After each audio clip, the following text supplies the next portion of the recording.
Family down the Fort Sumner and left his land grant behind him. But his legacy didn't end when he left, though.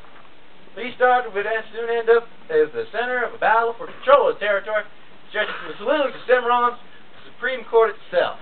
You see, the problem was Lucian would let anyone stand his land whether they had a proper title or not. When the land grant company came in, they said that everyone had to pay for land they already owned. Now, while the Supreme Court ruled the company's claim was valid, the Department of the Interior stated otherwise. And while politicians did their normal thing and spent years finding out with words, well, people down here had to hash it out for themselves. Well, I knew it come down to fighting. We all did after the miners' strike. It was only a matter of time before the fighting went from the courtroom to the bar room. Y'all remember the good Reverend T.J. Tolby? Fine Methodist man. He didn't care too much for the land grant company. Now, soon enough, he found himself face down in the Cimarron Canyon with a bullet in his back. Well, local authorities refused to question even the most obvious of suspects. You had to be blind to see if they weren't in on it all. I figured it was about time for Clay Austin to step in and get down to business. The Colfax County war was just about to heat up. Everyone figured it was Cruz Vega that shot the good Reverend. Well, when it was clear that he wasn't going to be brought to trial, the good folks at Cimarron tried him themselves. At the end of a rope. Well, his brother Griego sure was sore about that. I just heard he even swore vengeance on the whole town of Cimarron. I just happened to run into good old Griego down at the St. James Saloon one night.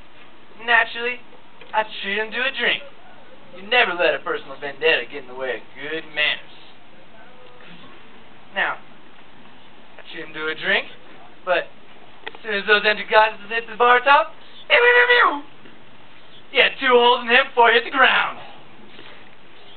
Check you're the people, huh? Only we kill no thugs who oppress the weak.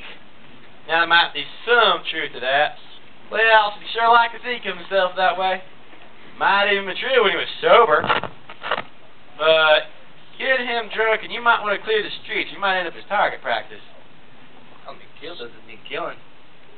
Does that explain the holes in the ceiling of the St. James? You deny a man his entertainment? Play. Dancing on the bar tops. That playing the ceiling with your 6 guns does not count as entertainment.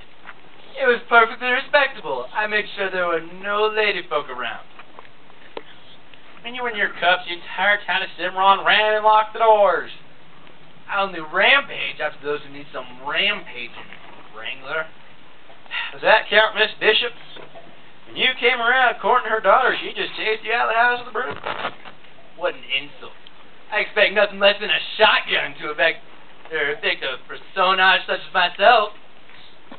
You blew up the newspaper press because they were printing up unkind articles about you. Newspaper press was printing up the virtues of the land grant company. I don't stand for that.